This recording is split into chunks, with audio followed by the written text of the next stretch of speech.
પહેલાંના ખેડૂતો પાક તૈયાર થાય એટલે સારા પાકમાંથી થોડા બીજ આવનારા વર્ષની ખેતીમાં રોપણી કરવા માટે અલગ રાખતા હતા.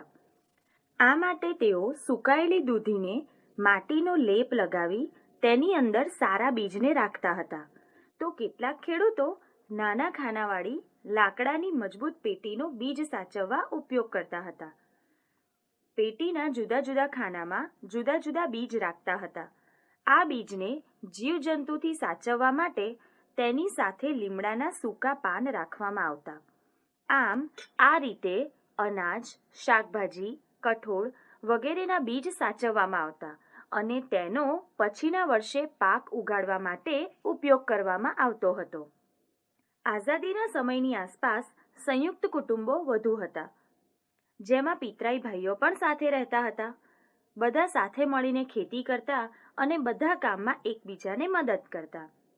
ગામના લોકો ખેતી અને અન્ય કામમાં એકબીજાની મદદ કરતા, કામ કરતા અને સાથે સાથે ઉત્સવ મનાવતા હતા. આ સમયે લોકોનો ખોરાક સાદો હતો. ખેડૂત પોતાના ખેતરમાં ઉગેલા અનાજ અને શાકભાજીનો વધુ ઉપયોગ કરતો.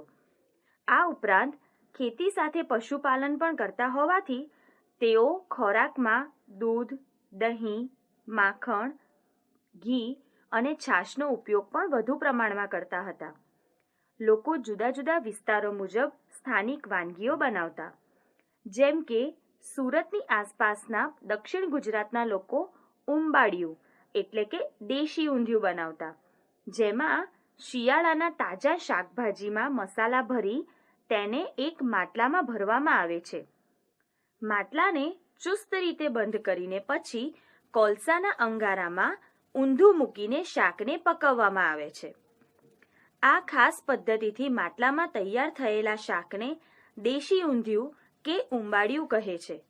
હાલમાં પણ સુરતની આસપાસના પ્રદેશોમાં આ રીતે ઉંબાડિયું બનાવવામાં આવે છે. ખેડૂતો માટીના ચૂલા પર બનાવેલા બાજરી કે જુવારના રોટલા ખાતા હતા.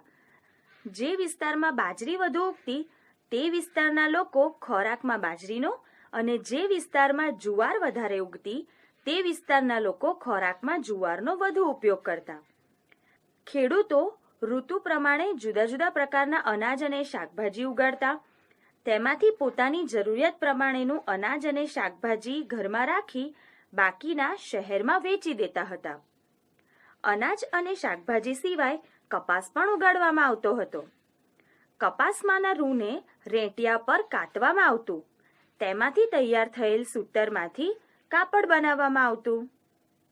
ઉનાળામાં બાજરી, કેરી, કાકડી, સૂરણ, રીંગણા, કોળું વગેરે. શિયાળામાં ઘઉં, જવ, વટાણા, કઠોળ, રાઈ, તલ, ટામેટા, કોબીજ, ફ્લાવર, બીટ, ગાજર, પાલક, મેથી વગેરે. જ્યારે ચોમાસામાં ડાંગર, મકાઈ, બાજરી, જુવાર, રાગી, ચા, અડદ, સોયાબીન, મગફળી, કારેલા, કંકોડા, ભીંડા, તુરિયા, ગલકા વગેરેની ખેતી કરવામાં આવતી હતી. તૈયાર અનાજને સાચવવા માટે તેની અંદર કડવા લીમડાના સૂકા પાન કે ડાળીઓ અથવા બોરિક પાવડરની ટીકડીઓ કે પારાની ગોળીઓ મૂકવામાં આવે છે. કેટલાક અનાજને દિવેલથી મોહીને રાખવામાં આવે છે, જેથી 12 માસ સુધી અનાજ બગડે નહીં અને તેનો ઉપયોગ કરી શકાય. આપણા દેશમાં જુદી જુદી ઋતુઓમાં ખોરાકનો પાક તૈયાર થાય ત્યારે વિવિધ તહેવારો કે ઉત્સવો ઉજવવામાં આવે છે. જેમ કે મકર સંક્રાંતિનો તહેવાર જાન્યુઆરી મહિનામાં ગુજરાત, મહારાષ્ટ્ર અને કર્ણાટકમાં ઉજવવામાં આવે છે, જેમાં ઊંધિયું, જલેબી અને તલના લાડુ તથા ગળ્યા ભાત ખાવામાં આવે છે. પોંગલનો તહેવાર જાન્યુઆરી મહિનામાં તમિલનાડુમાં ઉજવવામાં આવે છે, જેમાં પીળા ભાત મુખ્ય હોય છે. વૈશાખીનો તહેવાર એપ્રિલ મહિનામાં પંજાબમાં ઉજવવામાં આવે છે, જેમાં મકાઈની રોટલી, સરસવનું શાક અને લસ્સી મુખ્ય હોય છે. બિહુનો તહેવાર એપ્રિલ મહિનામાં અસમમાં ઉજવવામાં આવે છે, જેમાં ટોપરું, ગોળ, ચોખા અને તલ વગેરે મેળવીને બનાવેલ ખીર ખાવામાં આવે છે. સમય બદલાતા આપણા દેશમાં નદી ઉપર બંધ બાંધીને તે પાણી નહેર દ્વારા દૂર દૂર સુધી પહોંચાડવામાં આવ્યું છે. લગભગ બધા જ ગામો સુધી વીજળીની સુવિધાઓ પણ પહોંચી છે. આથી ખેડૂતો ઘઉં અને કપાસ જેવા પાક વધુ લેવા લાગ્યા, કારણ કે તેનો ભાવ બજારમાં સારો મળતો હતો અને બીજા પાક જેવા કે બાજરી, જુવાર અને શાકભાજી વાવવાનું ઓછું કરી દીધું છે. પહેલા ખેડૂતો તૈયાર પાકમાંથી બીજ રાખી મૂકતા હતા, જ્યારે હવે બીજ પણ બજારમાંથી ખરીદીને લાવે છે, કારણ કે નવા બીજમાં ઉત્પાદન સારું થાય છે. તેથી જૂના બીજ સાચવવાની જરૂર નથી. તેઓ ખેતી માટે નવા યંત્રોનો અને કૂવામાંથી પાણી કાઢવા મોટર પંપનો ઉપયોગ કરે છે. શહેરમાં આવવા જવા માટે મોટરસાયકલ, ખેતર ખેડવા માટે ટ્રેક્ટર પણ વસાવે છે. બળદોને જે કામ કરતા ઘણા દિવસો લાગતા, તે કામ ટ્રેક્ટર એક જ દિવસમાં કરી શકે છે. આમ નવા યંત્રો અને ટેકનિકની મદદથી આજનો ખેડૂત ખેતી દ્વારા વધુ પૈસા કમાય છે.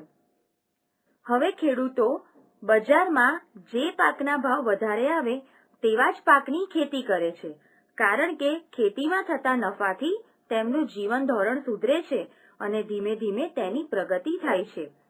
આ પ્રગતિ એટલે તેમની ભૌતિક સુખ સુવિધામાં વધારો થવો. આમ ખેતીમાં યંત્રોનો ઉપયોગ વધવાથી ખેડૂતનું કાર્ય ઝડપથી થાય છે અને ઉત્પાદન પણ વધે છે. પરંતુ ઘણા માણસો ભેગા થઈને જે કામ કરતા હોય છે તે કામ એક યંત્ર અને બહુ થોડા માણસોથી થતું હોય છે. આમ ખેતીમાં યંત્રોનો ઉપયોગ વધવાને લીધે તેમાં કામ કરતા ઘણા લોકો બેરોજગાર થઈ ગયા છે. આથી આવા લોકો શહેરમાં નોકરી ધંધો કરવા જાય છે. પરિણામે શહેરની વસ્તી વધતી જાય છે. છેલ્લા 20 વર્ષોમાં ભારતમાં ખેતીમાં વધુ બદલાવ આવ્યા છે. બળદોનું સ્થાન યંત્રોએ લીધું છે. આથી ખેતરમાં ખાતર માટે છાણ પણ નથી મળતું, જેના કારણે બજારમાંથી મોંઘા ખાતર ખરીદવા પડે છે. અમુક નવા બીજ એવા હોય છે કે તે બીજથી ઉગેલા પાકને જીવજંતુઓ સરળતાથી નુકસાન કરી શકે.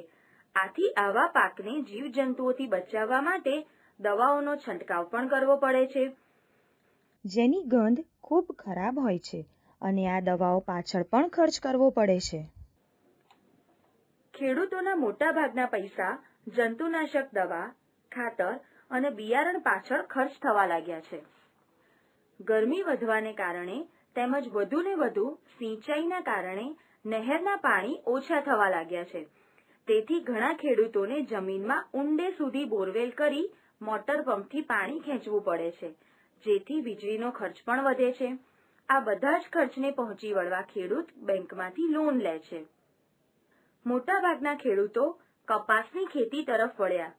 તેથી કપાસના ભાવ પહેલા જેવા સારા નથી મળતા. એકનો એક પાક લેવાને કારણે તથા રાસાયણિક ખાતરો અને જંતુનાશક દવાઓના ઉપયોગથી જમીનની ફળદ્રુપતા ઘટી ગઈ છે, જેથી ઉત્પાદન ઓછું થવા લાગ્યું છે. આમ ફક્ત ખેતી પર ગુજરાન ચલાવવું મુશ્કેલીભર્યું બન્યું છે. હવે ઘણા ખેડૂતો ખેતીમાં ઉપજ ઘટતા તથા લોનના પૈસા ભરવાના હોવાથી અને તેમના બાળકોને પણ ખેતીમાં રસ ન હોવાને કારણે ખેતી છોડીને બીજા ધંધાઓ તરફ વળવા લાગ્યા છે. મિત્રો, આધુનિકતા પાછળની દોડને કારણે ખેડૂતોએ વિચાર્યા વગર યંત્રો, રાસાયણિક ખાતરો તથા બીજનો ઉપયોગ કર્યો, જેને કારણે તેમની આવક શરૂઆતમાં વધી પણ પછી ઘટવા લાગી. પહેલાના સમયમાં ખેડૂતો જમીનની ફળદ્રુપતા જળવાઈ રહે તે માટે પાકની ફેરબદલી કરતા, જેથી કુદરતી રીતે જ જમીનમાં પોષક તત્વો જળવાઈ રહેતા. પાક ઉગાડવા તેઓ છાણિયું ખાતર વાપરતા, જેથી જમીનને નુકસાન ન થતું તથા જૂના બીજમાં જંતુઓ સામે ટકી રહેવાની તાકાત પણ વધુ હતી, જેથી પાકનું ઉત્પાદન જળવાઈ રહેતું હતું. ખેડૂતો પોતાની અને સમાજની જરૂરિયાતને આધારે ખેતીના પાક લેતા, જેથી તેમને જીવન જરૂરિયાત માટે બીજો વ્યવસાય શોધવાની જરૂર પડતી ન હતી. રાસાયણિક ખાતરના ઉપયોગને લીધે ઉત્પાદન તો વધ્યું છે, પણ તેના ઉપયોગથી જમીનની ફળદ્રુપતા ઘટી છે. સાથે સાથે તે પાકના ઉપયોગને લીધે વિવિધ રોગો પણ થવા લાગ્યા છે. આથી જ અત્યારે કેટલાક ખેડૂતો જૈવિક ખેતી તરફ વળ્યા છે, જેમાં કોઈ પણ રાસાયણિક ખાતર કે દવાનો ઉપયોગ થતો નથી. સજીવ ખેતીને કારણે જમીનની ફળદ્રુપતા વધે છે. જમીનની ભેજ ગ્રહણ શક્તિ પણ વધે છે. તેના દ્વારા ઉત્પાદન થતા અનાજની ગુણવત્તા સારી હોય છે. ખેતી માટેનો ખર્ચ પણ ઘટે છે. વાતાવરણ પણ પ્રદૂષિત થતું નથી. લોકો હવે સ્વાસ્થ્ય પ્રત્યે જાગૃત થવા લાગ્યા છે. તેઓ જૈવિક ખેતી દ્વારા ઉત્પાદિત થતા પાકોની માંગ કરવા લાગ્યા છે. આથી ખેડૂતને ફાયદો થાય છે. તેથી વધુને વધુ ખેડૂતો સજીવ ખેતી તરફ વળ્યા છે. આ ઉપરાંત પરંપરાગત બિયારણ ખેડૂતોએ વાપરવા પડશે, કારણ કે બિયારણ ઉપર ખેડૂતનો હક હોવો જોઈએ, નહીં કે કોઈ વિદેશી કંપનીનો. બાળમિત્રો, જો ખેડૂતો સમયસર નહીં ચેતે અને તેમનું ઉત્પાદન નહીં વધે તથા ખેડૂતોની આર્થિક સ્થિતિ નહીં સુધરે તો કદાચ તેઓ ખેતી છોડી દેશે. ખેતરની જગ્યાએ મકાનો કે ઉદ્યોગો હશે. બાળમિત્રો, હવે ઘણા ખેડૂતો ખૂબ જ સજાગ બન્યા છે. તેઓ જમીનની ફળદ્રુપતા જળવાયેલી રહે અને પાકનું ઉત્પાદન વધે અને ખર્ચ પણ ઘટે તે રીતે ખેતી કરતા થયા છે. દહેરી ગામના ભાસ્કરભાઈ પણ એક આવા જ ખેડૂત છે. તેમની વાડીમાં નાળિયેરીના ઝાડ છે. તેઓ બજારમાં મળતા મોંઘા રાસાયણિક ખાતર, દવા વાપરતા નથી, પરંતુ કુદરતી ખાતર વાપરે છે. તેમની વાડીની બધી જમીન પર સુકાયેલા પાંદડા, જંગલી છોડ અને ઘાસ પાથરે છે. ક્યાંક ક્યાંક રંગબેરંગી પાંદડાવાળા ક્રોટોનના છોડ છે. તેના મૂળ જમીનમાં ઊંડે સુધી જઈ શકતા નથી. તેના પાંદડા કરમાવા લાગે ત્યારે તેમને ખબર પડી જાય છે કે તેમને હવે પાણીની જરૂર છે. તેઓ રાસાયણિક ખાતરનો ઉપયોગ કરતા નથી. તેમની જમીન ફળદ્રુપ છે, કારણ કે લીલા સૂકા પાંદડા, ઘાસ સડવાથી અને અળસિયાથી જમીન ખૂબ સારી બને છે. અળસિયા જમીનને અંદરથી ખોદ્યા કરે છે. તેઓ જમીનમાં એક જગ્યાએથી બીજી જગ્યાએ ફરતા રહે છે. તેના કારણે જમીન પોચી બને છે. તેમના મળથી જમીન ફળદ્રુપ અને પોચી થાય છે, જેથી હવા તથા પાણી સરળતાથી જમીનમાં જઈ શકે છે. અળસિયાની મદદથી ખાતર બનાવવા એક ખાડો ખોદી તેમાં અળસિયા રાખવામાં આવે છે. રસોડામાં વધેલો ખોરાક, શાકભાજી અને ફળોની છાલ, પાંદડા વગેરેને આ ખાડામાં નાખવામાં આવે છે. અળસિયા તે બધાને કુદરતી ખાતરમાં ફેરવી નાખે છે. ખેતરમાં ઉગેલ પાક આપણા ખોરાક સ્વરૂપે થાળીમાં આવે ત્યારે તે વિવિધ તબક્કાઓમાંથી પસાર થાય છે. આ દરમિયાન વિવિધ પ્રક્રિયા કે રીતનો ઉપયોગમાં લેવાય છે. તેને પણ તકનીકી બાબત કહી શકાય. આ બાબતને બાજરીમાંથી રોટલા સુધીની પ્રક્રિયા દ્વારા સમજીએ. બાજરીનો પાક વાઢવા દાંતરડાનો ઉપયોગ થાય છે. બાજરીના ડૂંડા ખાંડણિયામાં નાખીને ખાંડવામાં આવે છે, જેનાથી ડૂંડામાંથી દાણા અલગ પડી જાય છે.